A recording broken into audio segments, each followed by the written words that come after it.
Lieutenant Commander Robert Dixon stood on the listing deck of the USS Saratoga and watched salt water pour through a gash in the hull that no training manual had ever prepared him for. It was January 11th, 1942, 500 miles southwest of Pearl Harbor, and the Japanese submarine I-6 had just put a torpedo into one of America's most valuable warships. 3 boiler rooms were flooded, 6 men were dead, and the carrier was developing a list that threatened to worsen with every passing minute. The damage control teams were following procedure, shoring bulkheads, sealing hatches, running pumps at maximum capacity. But Dixon could see it wasn't enough. The ship needed something more, something unconventional, something that would probably get him court-martialed if it failed. He needed to flood his own ship on purpose. The explosion had ripped through the Saratoga's port side at 1920 hours, the torpedo detonating against the hull with enough force to lift men off their feet 3 decks above. The carrier had been heading to rendezvous with the Enterprise, part of the desperate effort to rebuild American naval power after Pearl Harbor's devastation just 5 weeks earlier. Now she was crippled, her speed reduced from 34 knots to barely 16, listing 7 degrees to port and getting worse. When everything you've been trained to do isn't working and the only solution sounds insane, that's when real leadership gets tested. Hit that subscribe button and join us for stories where the impossible became necessary. Dixon was the ship's damage control officer, a position that seemed almost ceremonial during peacetime cruises, but had become brutally relevant in the months since Pearl Harbor. He had studied every manual, attended every school, practiced every drill. None of it covered what to do when a single torpedo flooded 3 critical compartments and threatened to capsize your ship through progressive flooding and an uncontrollable list.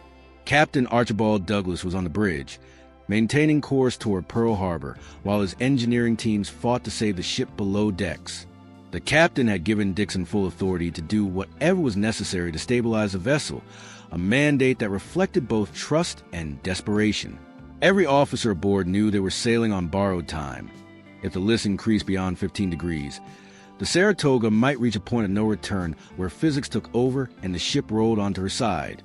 Dixon made his way through the damaged sections, assessing the situation with growing concern. The torpedo had struck just forward the island's superstructure, punching through the anti-torpedo blister that was supposed to protect against exactly this type of attack. The explosion had flooded fire rooms 1, 2, and 3 almost instantly. The watertight doors had been closed in time to prevent the flooding from spreading forward and aft. But that created a new problem. All that water weight was concentrated on the port side, pulling the ship over in a way that threatened her stability. The traditional solution was to pump out the flooded spaces and restore the ship to an even keel. But the damage was too severe for pumping alone. Water was still entering through cracks and damaged fittings faster than the pump could remove it. Meanwhile, the list was putting increasing stress on bulkheads that had never been designed to hold back the pressure created by a 7-degree angle. If any of those bulkheads failed, the flooding would spread and the ship would be lost. Dixon stood in the damage control center, surrounded by diagrams and damage reports, and considered an idea that would have seemed mad under any other circumstances. The ship was listing to port because of flooding on that side. Standard procedure said to pump out the port side to correct the list. But what if they did the opposite? What if they deliberately flooded compartments on the starboard side to counterbalance the weight and bring the ship back to level? The concept was called counterflooding, and it existed in damage control theory as a last resort measure. But Dixon had never heard of it being used on this scale, and certainly never on an aircraft carrier. The risks were enormous. Flooding more of your own ship meant less buoyancy, less reserve stability, and the very real possibility of sinking faster rather than saving yourself. Every instinct Dixon had as a naval officer screamed that deliberately flooding your own ship was insanity. But the alternative was watching the Saratoga continue her slow roll to port until she reached the point where gravity and hydrodynamics conspired to capsize her completely. Dixon had seen the Oklahoma go over at Pearl Harbor, had watched helplessly as that mighty battleship turned turtle and trapped hundreds of men inside. He would not let that happen to the Saratoga, not while he had any option left to try, no matter how desperate. He grabbed a sound-powered telephone and called the bridge. "Captain, this is Dixon in damage control. I need permission to implement emergency counterflooding on the starboard side. There was a long pause before Captain Douglas responded, his voice carefully neutral. "Explain your reasoning, Commander." Dixon took a deep breath and laid out his plan. They would open valves and flood specific compartments on the starboard side, starting with empty fuel tanks and void spaces, to create counterweight that would bring the ship back toward an even keel. It was controlled flooding, measured and deliberate, using their own damage control systems to let the ocean into spaces where it had no business being. The risk was substantial. If they flooded too much, the ship would become dangerously heavy and might sink from loss of buoyancy. If they flooded too little, the list would continue and worsen. If they chose the wrong compartments, they might create new structural stresses that would cause additional damage. And once they started flooding, there was no guarantee they could stop it if things went wrong. But if it worked, they might save the ship and get her safely back to Pearl Harbor for repairs. Captain Douglas made his decision in less than 30 seconds. Proceed with counterflooding, Commander Dixon. You have full authority to flood whatever spaces you deem necessary. Keep me informed of your progress. The line went dead, and Dixon was left with the crushing responsibility of deliberately flooding sections of one of America's most valuable warships based on nothing more than engineering theory and desperate hope. Dixon assembled his damage control team in the central station. Most of them were young sailors who had never experienced combat until Pearl Harbor, men who were still learning the difference between peacetime drills and wartime reality. They looked at him with a mixture of exhaustion and trust, waiting for orders that would determine whether they all survived the night. Dixon spread out the ship's damage control plans on the table and began explaining what they were about to do. "Gentlemen, we're going to deliberately flood the starboard side of the ship.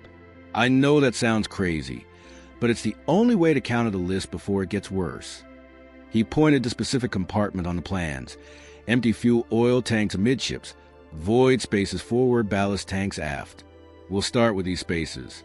They're designed to hold liquid, so the structure can handle it. We'll flood them gradually, monitoring the list as we go, until we bring the ship back to level or as close as we can get." Chief Petty Officer Thomas Reeves, a veteran sailor with 20 years of service, studied the plans with a skeptical expression. "Sir, those fuel tanks and void spaces are our reserve buoyancy. If we flood them, we're making the ship heavier and sitting lower in the water. What happens if we take another torpedo hit while we're already compromised?" It was a valid question, one that Dixon had wrestled with himself. "Chief, if we don't correct this list, we won't be around to worry about another torpedo. The ship is becoming unstable. We fix that problem first, then worry about the others." The team dispersed to their assigned stations, each group responsible for specific flooding valves and monitoring equipment. Dixon remained in the damage control center, watching the inclinometer that showed the ship's angle, 7.2 degrees to port and slowly increasing. Every tenth of a degree represented thousands of tons of imbalanced force, stress on bulkheads that were already damaged, and increased risk of progressive flooding if anything gave way. Dixon gave the order to begin counter-flooding at 2045 hours. Down in the starboard side machinery spaces, sailors opened valves that were normally sealed shut. They could hear the rush of seawater entering tanks and void spaces, a sound that went against every instinct they had developed in damage control training. You were supposed to keep water out of the ship, not let it in deliberately. But they trusted their officers and followed orders, watching nervously as compartments filled with salt water. The first indication that the plan might work came 15 minutes after they started flooding. The inclinometer showed 7.1 degrees, then 7.0. The list was decreasing. Dixon felt a surge of hope, but forced himself to remain cautious. They needed to continue flooding gradually, bringing the ship back to level without over-correcting and creating a list to starboard. This had to be precise, controlled, and constantly monitored. By 21:30 hours, the Saratoga was at 5 degrees to port. The improvement was dramatic and visible. Equipment that had been sliding across angled decks was now stable. Sailors could walk without constantly bracing themselves against the list, and most importantly, the stress indicators on critical bulkheads showed decreasing pressure. Dixon ordered the flooding to continue, but at a slower rate, fine-tuning the counterbalance. Captain Douglas came down to the damage control center personally to observe the operation. He stood silently for several minutes, watching the inclinometer gradually show smaller and smaller angles. Finally, he turned to Dixon. "Commander, when you first proposed this, I thought you might have lost your mind. I'm pleased to report that I was wrong. Continue as you're doing. Bring her back to level." The flooding operation continued through the night, a delicate process of opening and closing valves, monitoring weight distribution, and constantly recalculating how much water they could safely add without compromising the ship's overall stability. Dixon's team worked in shifts, but he remained at his post for the entire operation, too wired on adrenaline and responsibility to even consider resting. By midnight, the list had been reduced to 3 degrees. The ship was noticeably more stable, her motion through the water smoother and more predictable. The pumps were still working to remove water from the damaged port-side compartments, but now they were fighting a more manageable battle. The counter-flooding had bought them time and stability, creating a situation where conventional damage control measures could actually be effective. Chief Reeves reported to Dixon at 0200 hours with an update. "Sir, we've flooded approximately 1,200 tons of seawater into the starboard tanks and void spaces. The ship is drafting 6 feet deeper than normal, but she's stable. The list is holding steady at 2.8 degrees to port. I think we've got her balanced." Dixon nodded, feeling exhaustion starting to creep in now that the immediate crisis seemed to be passing. "Maintain current flooding levels. If the list increases, we'll add more water. If it decreases, we can start thinking about pumping some of it back out." The night wore on with the Saratoga, maintaining her course toward Pearl Harbor at reduced speed. The counter-flooding had worked, bringing the ship back from the edge of potential disaster. But Dixon knew their situation remained precarious. They were sailing a damaged carrier that was deliberately flooded on both sides, sitting low in the water with reduced stability margins, still hundreds of miles from safety. Any additional damage, any worsening weather, any new emergency could still sink them. As dawn approached on January 12th, Dixon finally allowed himself a brief rest, leaving Chief Reeves in charge of monitoring the flooding levels. He climbed to the flight deck for some fresh air and found himself looking out at the Pacific Ocean that had nearly claimed the Saratoga. The ship was still in danger, still vulnerable, but she was afloat and stable. His stupid idea had worked, at least for now. The real test would come when they reached Pearl Harbor and could properly assess just how close they had come to losing one of America's few remaining aircraft carriers to a combination of enemy action and the unforgiving physics of naval architecture. The morning of January 12th brought clear skies and calm seas, conditions that Dixon viewed with profound relief. The Saratoga continued her slow progress toward Pearl Harbor, every mile bringing her closer to safety and proper repair facilities. But the night's crisis had revealed something troubling about the damage that Dixon needed to address before they reached port. The counter-flooding had stabilized the ship, but it had also masked some of the structural problems that the torpedo hit had created. Dixon returned to the damage control center after a brief 2-hour rest that had consisted more of fitful dozing than actual sleep. Chief Reeves had maintained perfect monitoring throughout the night, logging every change in the ship's trim and attitude. The report showed that while the list remained stable at just under 3 degrees, the ship's overall draft had increased significantly. The Saratoga was sitting nearly 7 feet deeper in the water than her design waterline, a consequence of carrying thousands of tons of seawater in compartments that were meant to be empty. The deeper draft created new concerns. The ship's armor belt, designed to protect vital spaces from torpedo and shell hits, was now partially submerged below the optimal defensive position. More critically, the additional weight was putting stress on the keel and main structural members in ways that the designers had never intended. The Saratoga was built to be a fast, agile carrier, not a heavily laden vessel barely able to maintain 16 knots. Lieutenant Junior Grade James Flatley, one of the ship's structural engineering officers, joined Dixon to review the stress calculations. Flatley had spent the night analyzing the forces being exerted on the ship's frame by the combination of torpedo damage, flooding, and counterflooding. His findings were concerning. "Commander, we're operating outside the design parameters in several critical areas. The main frames amidships are showing stress levels at 80% of their theoretical maximum. If we encounter heavy weather or need to make any sharp maneuvers, we could see structural failure. Dixon studied the calculations, comparing them against the ship's original design specifications. The torpedo hit had weakened the port side structure, and now the counterflooding weight was putting compensating stress on the starboard side. The ship was essentially being held together by balanced forces that were both necessary and dangerous.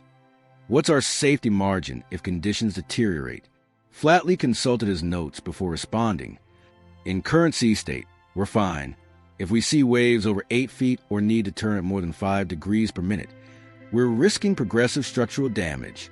At our current speed and heading, we should make Pearl Harbor before any of that becomes critical. But we're vulnerable.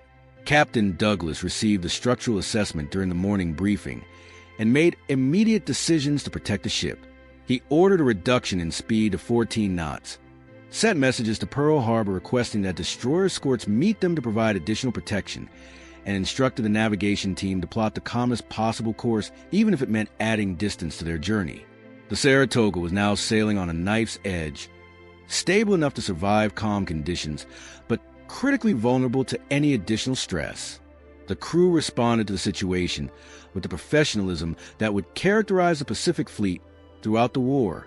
Damage control parties remained at their stations in shifts, constantly monitoring for any sign of worsening conditions. Engineers kept the remaining functioning boilers operating at optimal efficiency, providing just enough power to maintain their reduced speed without putting additional strain on the damaged systems. Sailors who normally worked on the flight deck found themselves reassigned to damage control support, carrying equipment, manning pumps, and serving as runners when communications lines were damaged. Dixon made regular tours through the damaged sections, personally inspecting the counterflooded compartments and the areas still suffering from the torpedo hit. What he saw reinforced his belief that the counterflooding had been necessary, but also showed him how precarious their situation remained. The bulkheads separating flooded compartments from dry ones were holding, but they showed signs of stress. Slight bulging, weeping seams, rivets that had started to work loose from the constant pressure. In one particularly damaged section, Dixon found a team of shipfitters working to reinforce a bulkhead that was showing concerning deflection. They had fabricated steel braces from whatever materials they could find aboard ship, welding them into place to provide additional support. It was improvised engineering of the highest order, sailors using their skills and creativity to solve problems that had no textbook solutions. Dixon watched them work for several minutes before offering quiet words of encouragement and moving on to the next inspection point. The afternoon brought a welcome sight, for destroyers appeared on the horizon, sent from Pearl Harbor to escort the damaged carrier home. The destroyer captains reported via radio that they would maintain a protective screen around the Saratoga, watching for submarines and prepare to provide assistance if needed. Their presence was both practical and psychological, a reminder that the Saratoga was not alone in her struggle to reach port. Dixon was on the bridge when the escorts took up their positions. Captain Douglas stood beside him, both men studying the destroyers with appreciation. "Commander, I've been thinking about your counterflooding decision last night," the captain said quietly. "It wasn't in any manual I've ever read, and it violated most of the conventional wisdom about damage control. But it saved this ship. I want you to document everything. Your reasoning, your calculations, the procedures you followed. This needs to become part of our damage control doctrine." The documentation process began that afternoon, with Dixon working between his damage control duties to write a detailed report of the flooding operation. He included his initial assessment of the damage, the reasoning behind choosing counterflooding over conventional methods, the specific compartments that were flooded and why, and the results achieved. It was technical writing that would eventually reach the Navy's Bureau of Ships and influence damage control training for the rest of the war. As evening approached on January 12th, the Saratoga was less than 200 miles from Pearl Harbor. The ship had survived more than 24 hours in a critically damaged state, kept afloat by a combination of proper damage control, improvised engineering, and one officer's willingness to try something that conventional wisdom said was foolish. Dixon knew they weren't safe yet. Those final 200 miles still had to be traversed, and the ship remained vulnerable to any number of potential disasters. But standing on the flight deck as the sun set, watching the destroyer escorts maintaining their protective screen, Dixon allowed himself to believe they would make it. The Saratoga had survived her torpedo hit had been stabilized through unconventional means and was limping home with her crew intact and her fighting spirit unbroken. In the desperate early days of the Pacific War, when every carrier was irreplaceable and every loss felt catastrophic, keeping the Saratoga afloat represented a small but significant victory against the odds. The morning of January 13th brought the sight that every man aboard the Saratoga had been waiting for. The entrance to Pearl Harbor appeared on the horizon, framed by the mountains of Oahu. Dixon stood on the flight deck as the damaged carrier approached home, flanked by her destroyer escorts, moving at a painfully slow 13 knots to minimize stress on her compromised structure.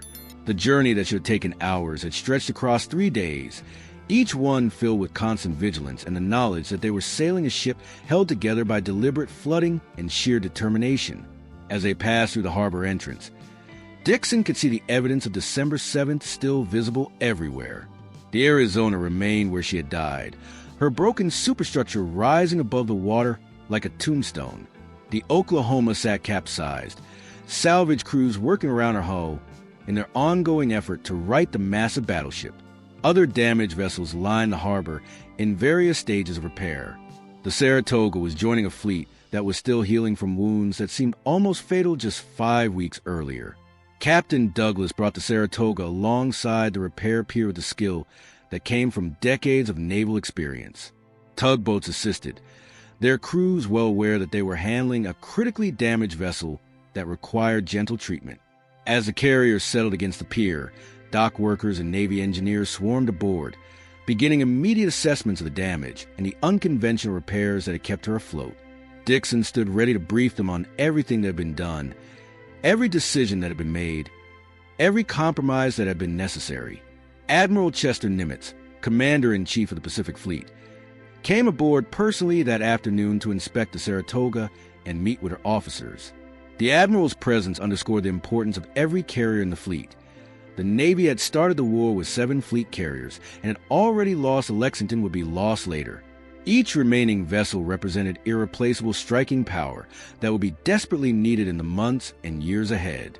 Dixon found himself standing before Nimitz in the captain's cabin, explaining the counterflooding operation, while the Admiral studied damage reports and structural diagrams. Nimitz listened without interruption, his expression neutral, giving no indication whether he viewed Dixon's actions as brilliant improvisation or dangerous deviation from doctrine. When Dixon finished his explanation, the Admiral was silent for a long moment before speaking. "Commander, when I first read the preliminary reports about deliberate counterflooding on this scale, my initial reaction was that you had taken an enormous risk with one of our few remaining carriers. After reviewing the complete situation and seeing the results, I've changed my assessment. You recognized that conventional damage control was insufficient and had the courage to try something unconventional. The Navy needs that kind of thinking, especially now when we're facing situations that our peacetime training never prepared us for." Nimitz ordered that Dixon's damage control report be distributed throughout the fleet and incorporated into formal training programs. The counterflooding technique will be taught at damage control schools, analyzed by naval architects, and eventually used to save other ships in other battles. What had started as one officer's desperate idea during a crisis night at sea will become an established procedure. Another tool in the arsenal that damage control parties could employ when conventional methods prove inadequate. The Saratoga's repairs would take 3 months. Engineers discovered that the torpedo damage was even more extensive than initially assessed.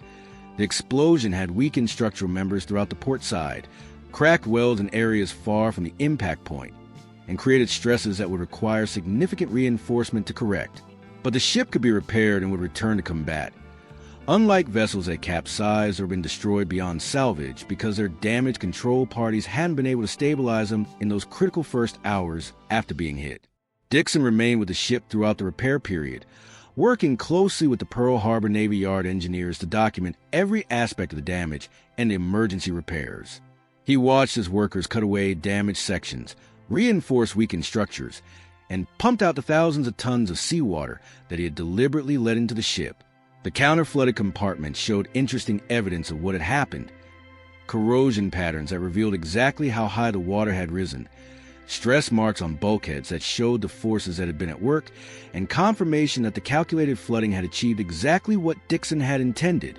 Chief Reeves, who had monitored the flooding operation throughout that critical night, received a commendation for his role in the Saratoga's survival. The chief accepted the recognition with characteristic modesty, insisting that he had simply followed Dixon's orders and done his job. But Dixon made sure that the official reports credited Reeves and the entire damage control team, recognizing that no single person saved the ship. It required the coordinated efforts of every sailor, who refused to give up even when the situation seemed hopeless. The lessons learned from the Saratoga's damage extended beyond just counter-flooding techniques. Naval architects reviewed the torpedo protection system and identified improvements that could be made to other carriers. Damage control schools updated their curricula to emphasize creative problem-solving alongside procedural knowledge. Most importantly, the Navy recognized that the rigid adherence to established doctrine could be as dangerous as having no doctrine at all. Officers needed to be trained to think independently and make unconventional decisions when circumstances demanded it. By April 1942, the Saratoga was ready to return to service. Her repair had consumed thousands of man-hours, tons of steel, and the expertise of some of the Navy's best engineers. But she emerged from the yard as a fully capable carrier, ready to rejoin the fight in the Pacific. Dixon remained aboard as her damage control officer, carrying the knowledge that he had faced the worst situation a damage control officer could imagine and had found a way through it. The Saratoga would go on to serve throughout the war, participating in campaigns across the Pacific, surviving additional damage from bombs and torpedoes, and proving again and again the resilience that characterized American naval engineering and the determination of her crews. But for those who had been aboard during that January night in 1942, the memory of the counter-flooding operation remained vivid. The night when conventional wisdom said they should abandon ship, and one officer's stupid idea kept them afloat instead. Dixon's report on the counter-flooding operation was eventually published in official Navy damage control manuals, studied by generations of naval officers, and cited in post-war analyses of damage control effectiveness. The technique he had improvised during a desperate night at sea became formal doctrine, used to save other ships in other battles. What he had done wasn't revolutionary. The principles of counter-flooding had existed in engineering theory for decades, but he had demonstrated the courage to apply those principles when every instinct said it was too risky, when the cost of failure would have been the loss of an irreplaceable carrier. Years after the war, Dixon would reflect on that night with a mixture of pride and humility. He had made the right decision for the right reasons, had executed it properly, and had saved his ship and his crew. But he never forgot how close they had come to disaster, how narrow the margin between success and catastrophic failure had been, and how much of their survival had depended on factors beyond any one person's control. If stories of innovation under pressure and leadership in impossible situations resonate with you, don't forget to like and subscribe. Sometimes the difference between disaster and survival comes down to one person willing to try the idea everyone else calls stupid.